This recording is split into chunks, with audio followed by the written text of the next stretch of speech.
And so today we are going to kind of review a little bit of function notation, and then we're going to talk about zeros of your functions, and we're going to maybe use our graphing calculator a little bit. So get one of those kind of ready so that you can use the graphing calculator. So I'm going to put 3 problems up here from the other day, and I want to see if you can do them.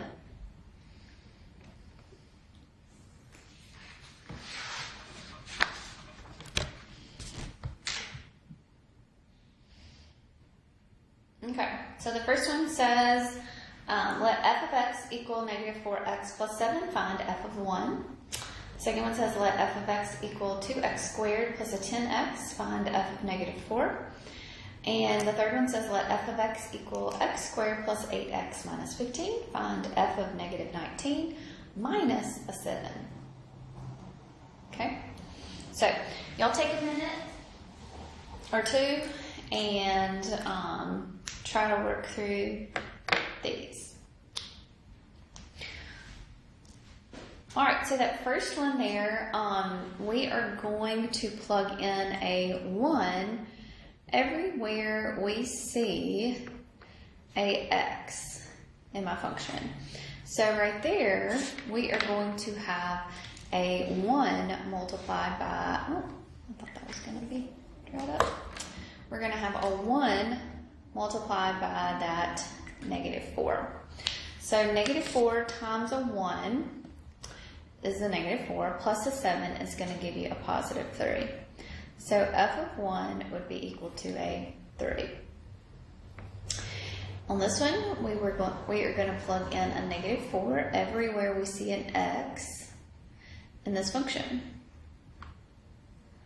Okay, so that is 2 times x squared. So instead of x, we're going to plug in a negative 4. And plus a 10 times x, but instead of having an x, I'm going to have a negative 4. Okay, so negative 4 squared is going to give me a 16, plus a 10 times negative 4, which is a negative 40. 2 times 16 is 32. So 32 minus a 40 is going to be a negative 8. Good? All right, let's look at this one here. So this one I want to find f of negative 9, but after I do that, then I want to subtract a 7. So that means that I'm going to plug a negative 9 into my function. Okay, and then I want to subtract 7 from it. So inside here, I'm going to have a negative 9. Okay, and then right here, you're also going to have a negative 9. So negative 9 squared is going to be a positive 81, plus 8 times negative 9 is a negative 72, minus a 15, minus a 7. So we're going to have 81 minus a 72, minus a 15, minus a 7. So that is going to be a negative 13. Okay, so that is function notation. So all you're doing is really just evaluating an expression, is what the concept is that you're doing here, which we did. I believe that was unit 1 that we did all that in. Okay, all right, not too bad. Okay, so what I want to start with today is talking a little bit about zeros of functions.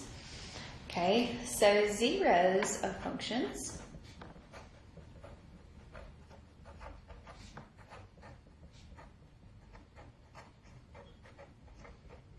Okay, so zeros of function is where the graph is equal, or where the function is equal to 0. So where the function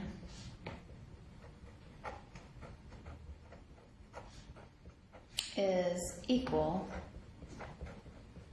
to 0. Okay, so it also means where the graph crosses the x-axis.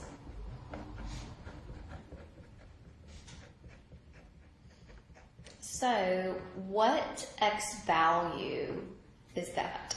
So what you're looking for is what x value on the graph. Okay? They're also called, so zeros of function are also called roots, solutions, or x-intercepts.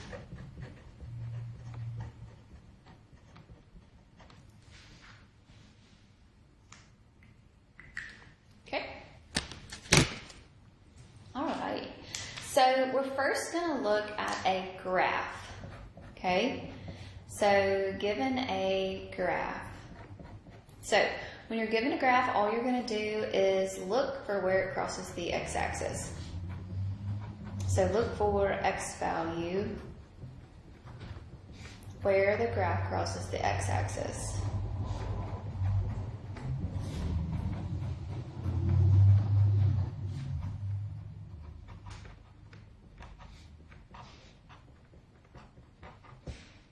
Okay? All right, so I'm going to put some graphs up here, and you should have a copy of these. So it should have been uploaded, so just make sure that you all have this. Okay, so this first one, we're going to look at the zeros of this function. So the zeros of this function is where this graph crosses the x-axis. And where does this graph cross the x-axis is going to be at a positive 2. So my zeros are going to be just at a 2. So x, how you could write it either way here. So x is going to be equal to, or that was solution notation there. Okay, this one here, it crosses the x-axis in 2 places. So we're going to have 2 zeros.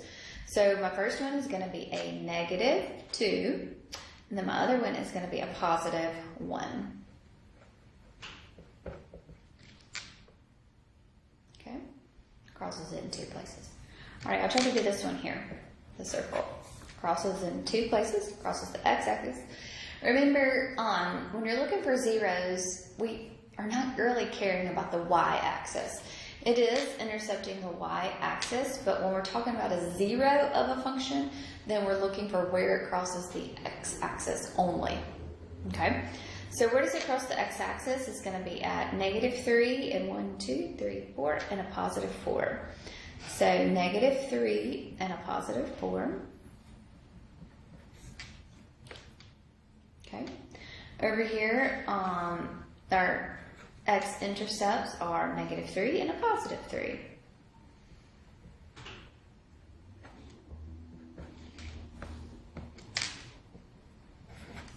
All right, this one here, we have a negative, I'm sorry, my graph, these were where I was supposed to cross.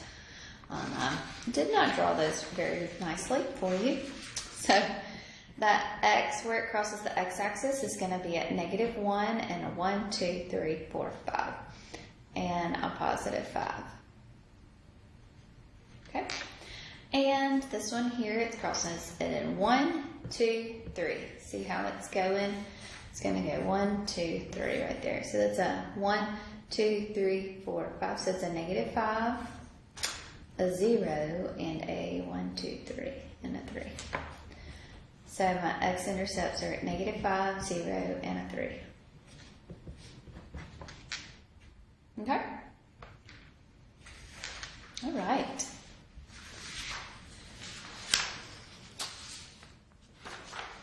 So we can also look at algebraically.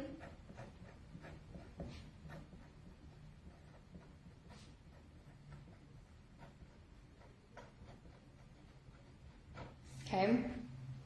So algebraically, you're going to set function equal to 0.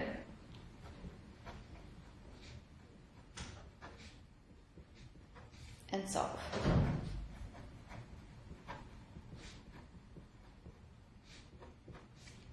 Okay, so we can take any type of function and find where it crosses the x-axis. by setting it equal to 0. So find the zeros of the function here, 2x plus a 2. So if I want to find the zeros of this function, I'm going to set 2x plus a 2 equal to 0, and I'm going to solve. So now I'm going to get 2x is equal to a negative 2. Divide both sides by 2, so x is going to be equal to a negative 1.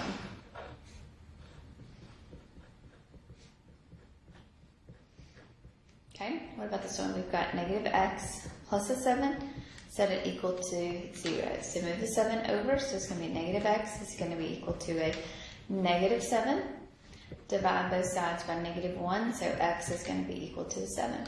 So this means this is where it's going to cross the x-axis, or it's going to cross the x-axis.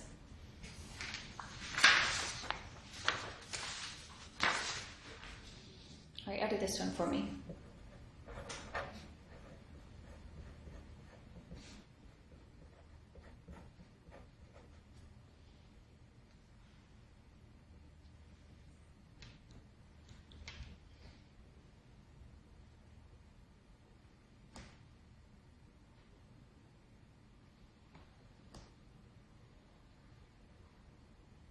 Okay, so we're going to say 1/2 x plus a 2 is equal to a 0. So we're going to solve for x, so we're going to say 1/2 x is equal to a negative 2. Multiply both sides by a 2, so x is going to be equal to a negative 4.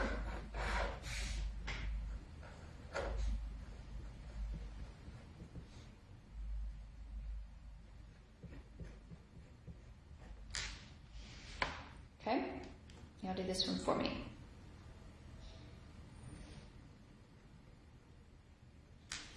Okay, so set it equal to 0. So when we set it equal to 0, we move the 4 to the other side, so we subtract 4. Multiply both sides by 5. So you're going to get a negative 2x is going to be equal to a negative 20. Going to divide both sides by negative 2. So x is going to be equal to a 10. Good?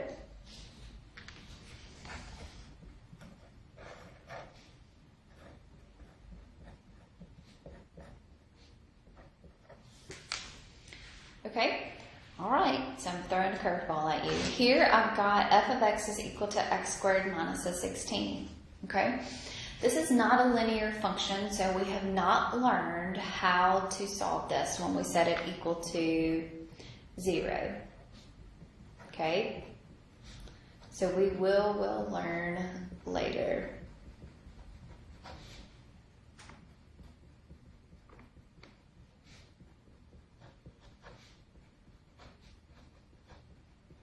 Okay, so don't forget that. So with these, anytime we have a square, we are going to do these by graphing.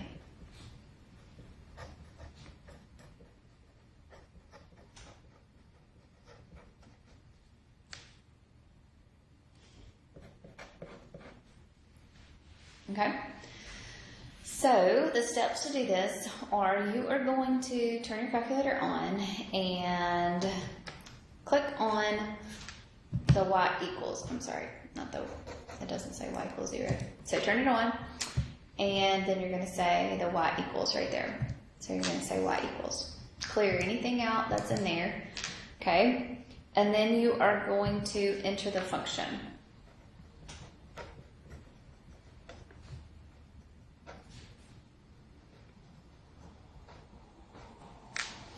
Okay, so my function that I have is x squared minus a 16.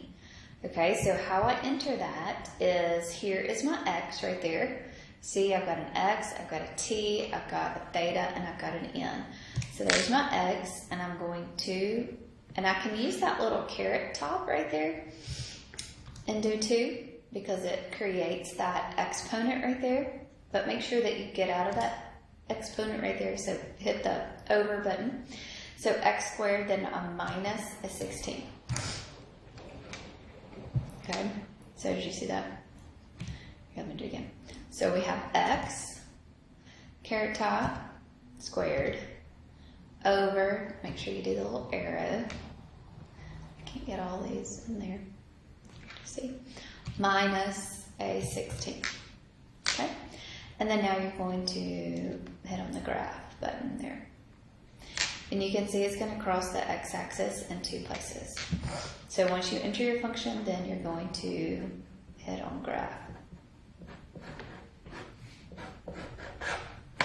Those are your 2 buttons on your calculator. Okay?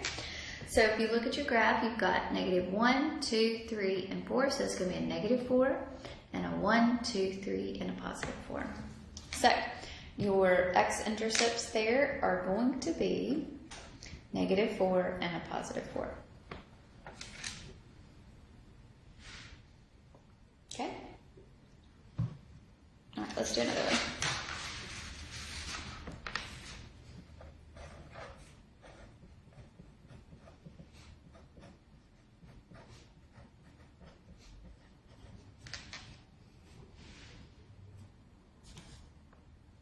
Okay, so you'll try to type this one in your calculator first.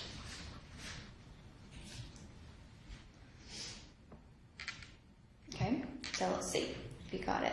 So click on Y, clear anything out that's in there. So Y, so it's going to be equal to an X, caret top 2. Make sure you go down if it's not already, plus a 7x minus an 8. And then you're going to hit on graph. Okay, it's going to cross the x-axis in 2 places. So that's a negative 1, negative 2, negative 3, negative 4, negative 5, negative 6, negative 7, negative 8. And a positive 1.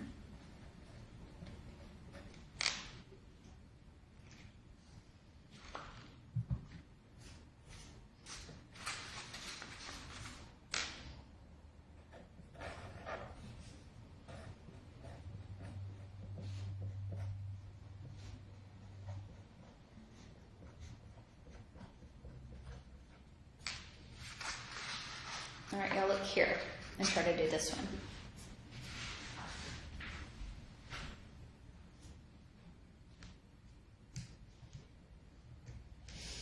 Okay, so type in what we've got. We've got a cubed, so we're going to have x, caret top to the 3. Make sure you go down. Minus 5, caret top, oopsie, x, x, caret top squared, down, plus 2 times x, plus an 8. Graph. Okay, so what do you see here? It's going to cross the graph in how many places? Or the x-axis. It's going to cross the x-axis in 3 different spots. Okay, so it's going to be a negative 1, a 2, and a 4.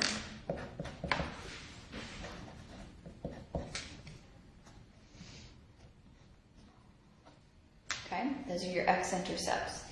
All right, well, what do you notice different about these functions? So look at 5, 6, and 7. Can you tell me something that is different about 5, 6, and 7? Or something that's similar between 5, 6, and 7? Okay, 5 and 6, they both have an exponent of a what? A 2 there. My 7 here has an exponent of a 3, doesn't it? Okay, so let's think about this. When you had the exponent of a 2, how many x-intercepts did you have? You had 2. When you had the exponent of a 3, how many x-intercepts did you have? 3. So, most of the time, this number right here, the exponent, the greatest exponent here, is going to give you how many roots you're going to have. Okay? So up here, when it was linear, so what was this one up here? The exponent there was a 1. So it only crossed the x-axis in 1 spot.